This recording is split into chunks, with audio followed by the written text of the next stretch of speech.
بسم اللہ الرحمن الرحیم۔ السلام علیکم ورحمۃ اللہ۔ میں ہوں آپ کا میزبان فضل دادوان۔ آپ دیکھ رہے ہیں اپنا یوٹیوب چینل اور face book page.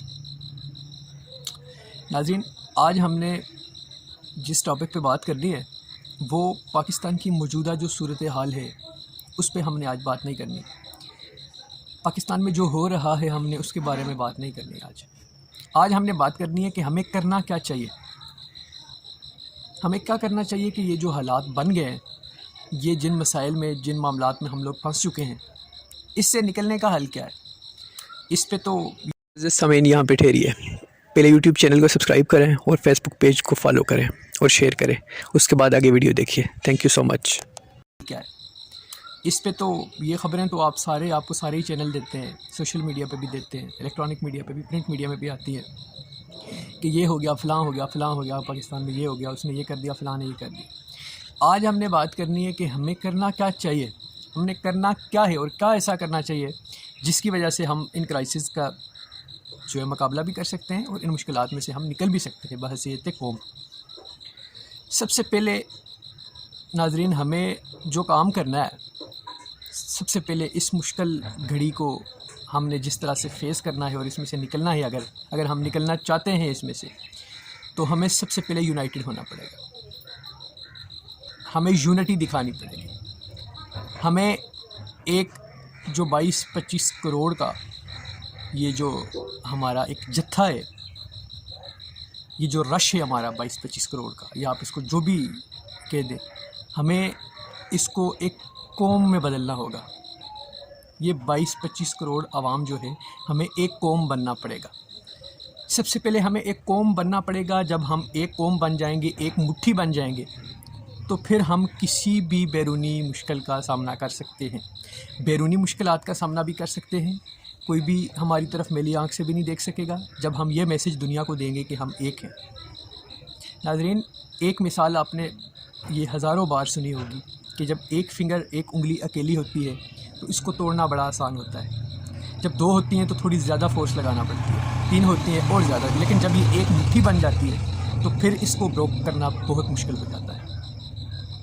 At the same time ہماری اس ٹائم جو بحیثیت قوم ہماری قوم کی یا ہمارے ملک کی حالت ہے، ہمیں بیرونی معاملات سے نبٹنے کے لیے بھی، اور اسپیشلی اندرونی انٹرنل ٹینشنز جو ہماری ہے، انٹرنل ٹینشن سے مراد جو ہمارے فائنینشلی معاملات ہیں اس وقت ملک کے، مالی حالت جو ہماری اس وقت جہاں پہ چلی گئی ہے، یا پھر جس طرح سے ہمارے سیاستدانوں کی آپس میں نفرتیں بڑھتے کہاں تک پہنچ گئی ہیں، یعنی کس طرح سے وہ سیاست سے اب ذاتیات پہ سارے کے سارے حکمران ہمارے سیاست سے ذاتیات پہ آ چکے ہیں، ایک دوسرے کو چور گالیاں دینا، برا بھلا کہنا، اور ہم لوگ اس حد تک آ گئے کہ اب ہمیں آگے راستہ بھی نہیں نظر آ رہا کہ ہم نے کرنا کیا ہے۔ تو آج ہم اس ٹرانسمیشن میں اس ٹاپک پہ بات کریں گے کہ ہم اس میں سے کس طرح نکل سکتے ہیں، ہم اس کو کس طرح سے فیس کر سکتے ہیں، یہ بات کریں گے آج ہم۔ ناظرین کرام، ہم نے آج سے پہلے پاکستان نے، ہماری قوم نے، جب ہم نے مل کے کوئی بھی کام کرنے کی کوشش کی، ہم اس میں کامیاب ہوئے۔ اگر ہم مل جائیں، اگر ہم ایک ہو جائیں، تو ہمیں دنیا کی کوئی بھی طاقت نہیں تباہ کر سکتی۔ آپ ہسٹری اٹھا کے پڑھ لیں اسلام کی، مسلمانوں کی ہسٹری اٹھا کے آپ پڑھ لیں، مٹھی بھر مسلمان، 313 مسلمان، اور فتح اللہ نے دے دی۔ کیونکہ ہم لوگ ایک تھے، ہمارے اندر وہ جذبہ ایمانی تھا، ہمارے اندر وہ ایک جو ہے طاقت تھی کلمے کی بھی، ٹھیک ہے، اور اللہ کی خصوصی مدد ہمارے ساتھ تھی۔ اللہ نے ہمیں فتح دی، اور ہر موقع پہ فتح دی جب ہم ایک ہوئے۔ اور کچھ لوگ یہ بات کہتے ہیں جی کہ وہ وقت اور تھا، وہ ان کے ایمان بہت تگڑے تھے، ہم لوگوں کے ایمان تگڑے نہیں ہیں، یہ نہیں ہے، وہ نہیں ہے۔ نہیں، ایسی بات نہیں ہے۔ ان لوگوں کے اندر کوئی اسپیشل چیز تو تھی نہیں جو ہمارے اندر نہ ہو۔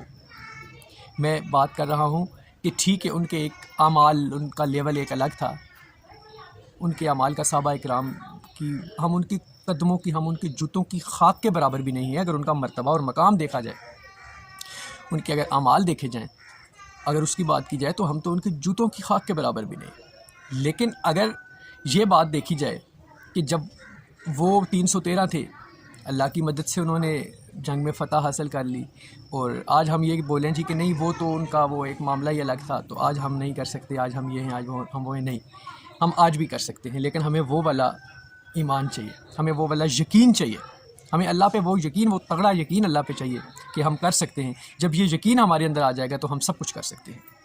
جو آج بھی ہو ابراہیم کا ایمان پیدا تو آگ کر سکتی ہے انداز گلستان پیدا. وہ ایمان اپنے اندر پیدا کرنا ہے.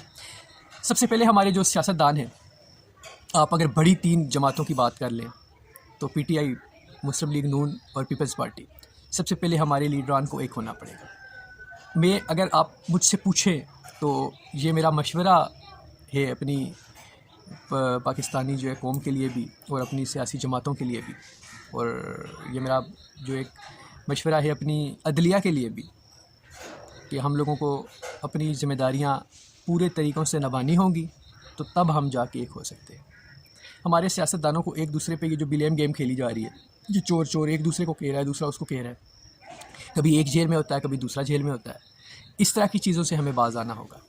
اور اب تو اس حد تک بات چلی گئی ہے کہ صرف لیڈر ایک دوسرے کو چور چور نہیں کہہ رہے، بلکہ پبلک میں پی ٹی آئی والے نون لیگ کو، نون لیگ والے پی ٹی آئی کو، پیپلز پارٹی والے، اس طرح ایک دوسرے کو یہ سب آپس میں ذاتیات پہ مطلب ایک یہ پرسنل ہو گئی ہے. پبلک بھی ایک دوسرے کے خلاف ہوتی جا رہی ہے. ہم بڑی مشکل سے نکلے تھے، تفرقہ بازیوں میں سے نکلنے کی کوشش کر رہے ہیں ابھی بھی. ہم بڑی مشکل سے علاقائیزم سے نکلنے کی کوشش کر رہے ہیں، لیکن اب ہم اس نئی ایک اور آفت میں آ کے پھنس چکے ہیں، جو ہم سیاست کی وجہ سے ایک دوسرے کے اندر ہمارے یہ جو گیپس بڑھتے جا رہے ہیں اور نفرتیں پیدا ہوتی جا رہی ہیں. اگر میری آواز وہاں تک پہنچ سکے عدلیہ تک، تو میرا تو یہ میسیج ہے کہ نواز شریف کی سزا کو بھی ختم کر دو یار، پاکستان کی خاطر. بس اس کو آنے دو واپس، اس کی نااہلی کو بھی ختم کرو، عمران خان کی سزا کو بھی اور نااہلی کو بھی ختم کرو، اور ان کو آپس میں بٹھاؤ. آصف علی زرداری صاحب کو بھی آپس میں بٹھا کے ایک گرینڈ ڈائلاگ کرواؤ، ایک چارٹر آف ڈیموکریسی سائن کرواؤ ان سے، ایک ایسا ڈائلاگ کرواؤ. کیونکہ یہ اپنی یہ بہت باصلاحیت ہے، لیکن یہ اپنی صلاحیتوں کا استعمال غلط وے پہ کرتے ہیں، غلط سائڈوں پہ کرتے جا رہے ہیں. مخالفت میں یہ اپنی صلاحیتوں کا استعمال کرتے جا رہے ہیں، اور ہم مزید قوم کو تقسیم کرتے جا رہے ہیں. ہمارے اندر مزید نفرتیں دن بدن بڑھتی جا رہی ہیں، جو کہ ہمارے ملک کے لیے بہت نقصان دہ ہے. اس وقت ہمارے ملک میں ایک ادارہ میرے خیال سے بچ چکا ہے جس کے اندر نظم و ضبط دیکھنے کو ملتا ہے، وہ ہے ہماری عظیم فوج. لیکن ہم اس کو بھی ڈیمیج کر رہے ہیں. ہم جس حساب سے، جس راستے پہ ہم لوگ نکل چکے ہیں، جس معاملات میں ہم نکل چکے ہیں، جو ہماری صورتحال بن چکی ہے، تو ہم وہاں پہ بھی، اس ادارے پہ بھی ڈائریکٹ اس کے اثرات پڑ رہے ہیں. کیونکہ پبلک اور فوج کے درمیان کبھی بھی سپیس نہیں ہونا چاہیے، کیونکہ ہمیشہ جو کسی بھی ملک کی جو فوج ہوتی ہے وہ جیتتی ہے میدانوں میں، جنگ کے میدانوں میں، یا کوئی بھی چیز کسی بھی معاملے میں وہ کامیابی حاصل کرتی ہے تو اس کی کمر پہ، اس کی بیک پہ پبلک کھڑی ہوتی ہے. جس طرح سے ہماری فوج کی کمر پہ ہمیشہ سے پبلک کھڑی ہے. ہم 25 کروڑ فوجی ہیں، ہماری فوج کی تعداد 25 کروڑ ہے. کیوں؟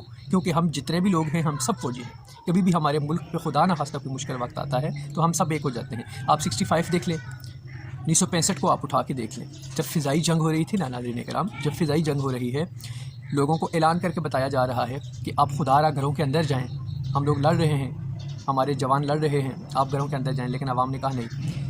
فضائی جنگ ہو رہی ہے، اوپر سے وہ گولہ باری ہو رہی ہے، لیکن پبلک چھتوں پہ چڑھ کے فلک شگاف نعرے لگا رہی ہے، اور پاکستان زندہ باد، پاکستان آرمی زندہ باد کے نعرے لگا رہی ہے، اور اپنے جوانوں کی حوصلوں کو بلند کر رہی ہے، اور جس کی وجہ سے ہمیں اللہ تعالیٰ نے کامیابی دی. اسی طرح سے جب پبلک، ہم لوگ ایک ہوئے ہیں تب ہمیں فائدہ ہوا ہے. جب ہم نے تقسیم کی سیاست کی ہے تب ہمیں نقصان ہوا ہے. میری رائے یہ ہے، آپ اس کو رائے سمجھ لیں، کہ ہمارے تینوں بڑی جو پارٹیز ہیں اور باقی جو سیاسی جماعتیں بھی ہیں ان کو بھی ملا کے ان کو ایک کریں یار. ان سیاستدانوں کو آپس میں بٹھا کے ان کو بولیں خدا کا واسطہ اپنی ذاتی زندگیوں میں سے نکلو باہر، بس جو ہو گیا سو ہو گیا. اب خدا را پاکستان کے لیے سوچو، پاکستان کو ہم نے کیسے آگے بڑھانا ہے. ہم ناظرین کرام، ایک ایلٹ کلاس ہمارے ملک میں ہے، دوسری کلاس ہے مڈل کلاس، ایک لوور مڈل کلاس ہے، ٹھیک ہے. وہ جو طبقہ سب سے نیچے والا ہے، آپ سوچ بھی سکتے ہیں کہ ان کا کھانا پینا ختم ہو چکا ہے. یہ جو مہنگائی کی ایک اتنی ظالمانہ قسم کی لہر جس نے عوام کا پہیہ بٹھا کے رکھ دیا ہے، یعنی زمین سے لگا کے رکھ دیا ہے غریب عوام کو. آپ نے ایک آٹے کا بیگ، بجلی کا بل، اور ایک آدھ کوئی اور چیز آپ رکھ لیں، گیس رکھ لیں، سلنڈر رکھ لیں، کوئی بھی چیز رکھ لیں، یہ 2-3 چیزیں ملا کے ایک غریب آدمی جو پورے مہینے میں کماتا ہے وہ بھی نہیں پوری ہوتی. اس کی 2-3 چیزیں صرف، وہ باقی اشیاء خود و نوش کہاں سے لائے گا، وہ کہاں سے کھائے گا، وہ اپنے بچوں کو کہاں سے کھلائے گا، وہ ان کو تعلیم کہاں سے دے گا. اس کے لیے بہت مشکل ہے. لیکن ہم اس کے بارے میں نہیں سوچ رہے. ہم یہ سوچ رہے ہیں کہ میرا بھلا کہاں سے ہوگا. اگر میرا کام چل رہا ہے تو بس ٹھیک ہے، دوسروں کی خیر ہے. لیکن ہمیں اجتماعی سوچ کو لانا ہوگا اپنے اندر. ہماری عدلیہ کو عدلیہ کو پوری طرح سے اپنی ذمہ داریوں کو سمجھنا بھی ہوگا، نبھانا بھی ہوگا، جو کہ ماضی میں انہوں نے نبھائی بھی ہیں، اور کہیں کہیں پہ ہمیں ان کے فیصلوں سے اختلاف بھی رہا ہے، لیکن ان کا احترام ہمارے لیے لازمی ہے، ہم کرتے ہیں۔ اس کے بعد میری اپیل ہے چیف جسٹس آف پاکستان سے بھی، آپ ایسا کر سکتے ہیں، آپ سیاستدانوں کو بٹھا سکتے ہیں، اور میری اپیل ہے سپہ سالار جناب جنرل عاصم منیر صاحب سے کہ خدا را آپ ہم ان سیاستدانوں کو آپس میں بٹھائیں، اس ملک کی خاطر ان کو ایک کریں، اور ہمیں ایک قوم بنائیں، تاکہ جب ہم ایک قوم بن جائیں گے، جب ہم 25 کروڑ اس طرح ہو جائیں گے، آپس میں جڑ جائیں گے، مل جائیں گے، تو خدا کی قسم ہم کسی بھی مشکل سے نہیں گھبرائیں گے۔ یہ فائنینشیل ایشو کچھ بھی نہیں ہے ہمارے لیے، کوئی بھی مسئلہ پاکستان کو اللہ تعالیٰ نے اتنی اللہ تعالیٰ نے یہ جو پلانٹ ہے، یہ جو خطہ ہے، یہ آپ سمجھ لیں گاڈ گفٹڈ ہے۔ اس میں اللہ نے اتنی معدنیات رکھی ہیں کہ یہ اتنا زرخیز خطہ ہے کہ ہم لوگ صرف اسی میں سے کچھ ہی ٹائم میں ہم دنیا کے ترقی یافتہ ممالک میں شامل ہو سکتے ہیں، لیکن اس کے لیے ہمیں ایک ہونے کی ضرورت ہے۔ ناظرین کرام، میرا پھر سے یہ میسج ہے کہ نگیٹیوٹی کو اپنے سے دور رکھیں، اور میرا اپنے صحافی بھائیوں سے جو الیکٹرانک میڈیا، پرنٹ میڈیا، بڑے بڑے میڈیا پہ جو بھی بیٹھے ان سے بھی اپیل ہے، خدا را پراپوگنڈا کرنا بند کریں، اپنی دکانیں، اپنے چینل چلانے کے لیے اس طرح کے شوشے چھوڑنا بند کریں جن سے عوام کے اندر نفرت آئے۔ آپ کو تو کچھ ریٹنگ مل جائے گی، مگر عوام کے اندر نفرت آئے گی۔ ہم لوگ مزید اس ملک کے لیے اس طرح کی چیزیں برداشت نہیں کر سکتے، اور ہم مزید نقصان کے متحمل نہیں ہو سکتے۔